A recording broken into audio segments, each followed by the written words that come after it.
Hey staff, we are here today to give you a little training on the do's and the don'ts in our program. So this is a fun little training to explain what things that you should do and what things that you should not do.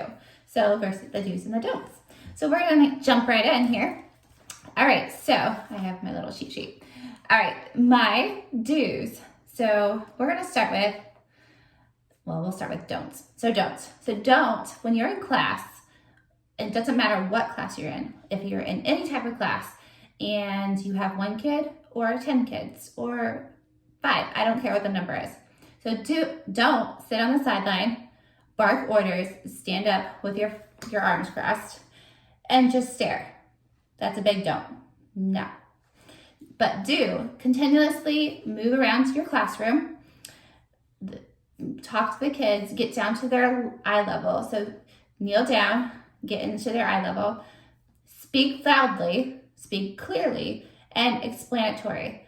Remember, they are just small kids.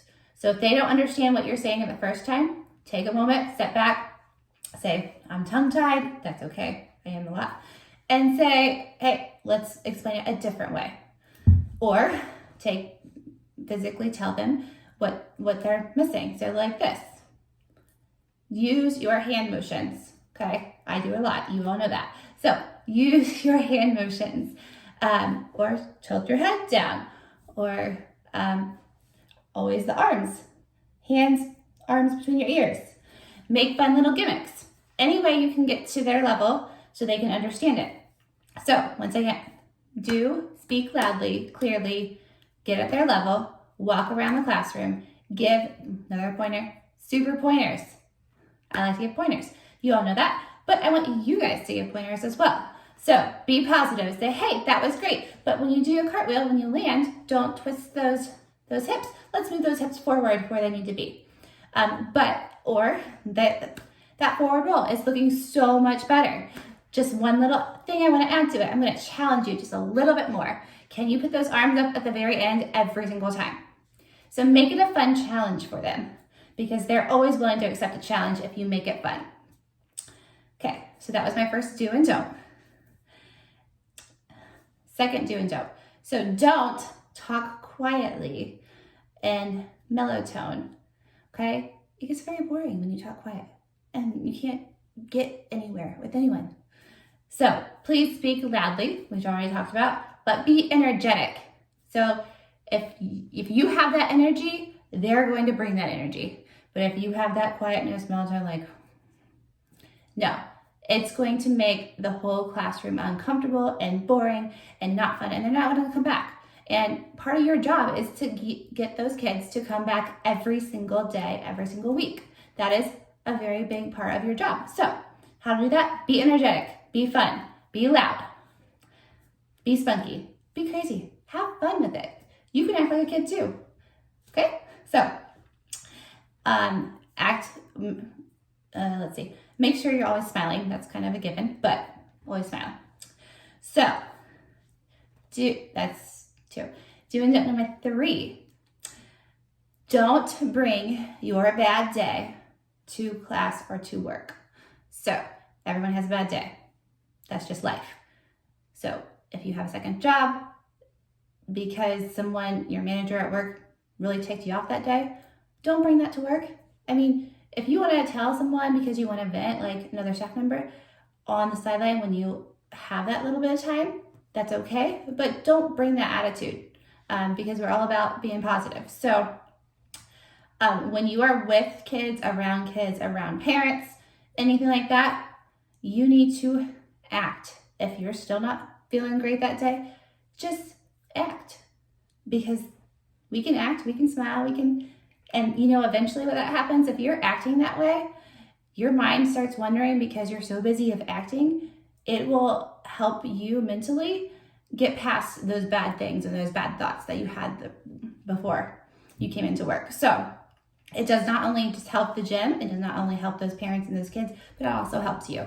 So just remember that even if you have to walk in the door and say, okay, I'm just gonna act it out today. Okay, that's what you gotta do, that's what you gotta do. But that was number 3. Don't arrive to your coaching class if it starts at 6 o'clock or 5:57, 5:50. Don't, because you need to arrive minimum of 15 minutes early. So do arrive early for your class. Make sure you are ready for your class. So however that means that you need to be ready. If you need to watch those videos before you even walk in, for your lesson plans, if you need to feel like you need a couple extra minutes to set up and just wrap your head around what the lesson plan is, if you haven't done it in a while, then that's fine. Just make sure you are using your time wisely and have everything set up and your mind is just wrapped around what you have to do before class starts. Because I expect those doors to be opening 6 o'clock, get those kids in the door, because I want them to start at 6 o'clock.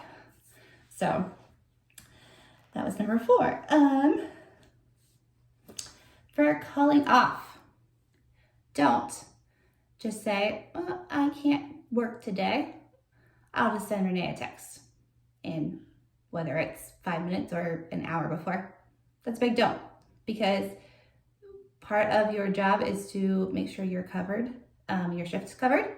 And that is in when you signed up, that is one of our systems, that your obligation, if you decide to call off after the schedule has already been out, you are obligated to find your replacement. So do find your replacement. That means we have band, we have all these different communication tools. I'm working on a sheet that you will have soon that has everyone's cell phone numbers. So I give you the resources and I give you time before that month to give me your call offs. I give everything. So do please find your cover. Now, if you're having issues after you've tried for a very long time, then yes, please tell me. But don't just go and say, I'm just gonna let this go on Renee. It's not how it works. So, that's number 5. Let's see what else.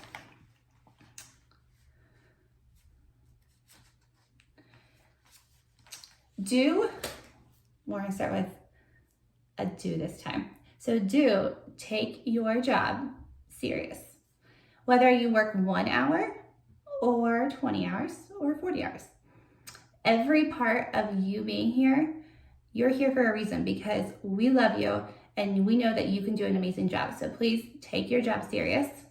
And so that means don't skip your trainings, your staff meetings, even your Zoom trainings or the trainings on band. Don't arrive late to things.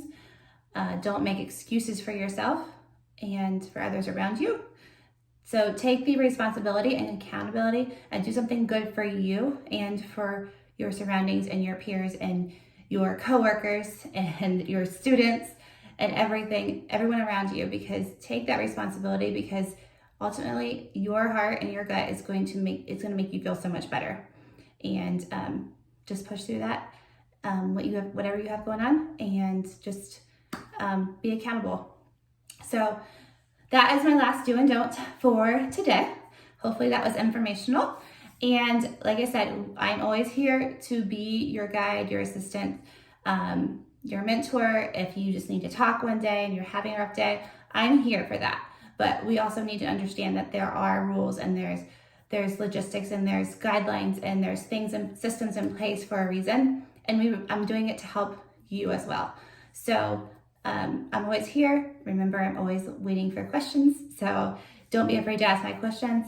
And we hope to see you with your smiling faces at your next class and your next shift. So have a great day, and hopefully you got something out of this. Take care.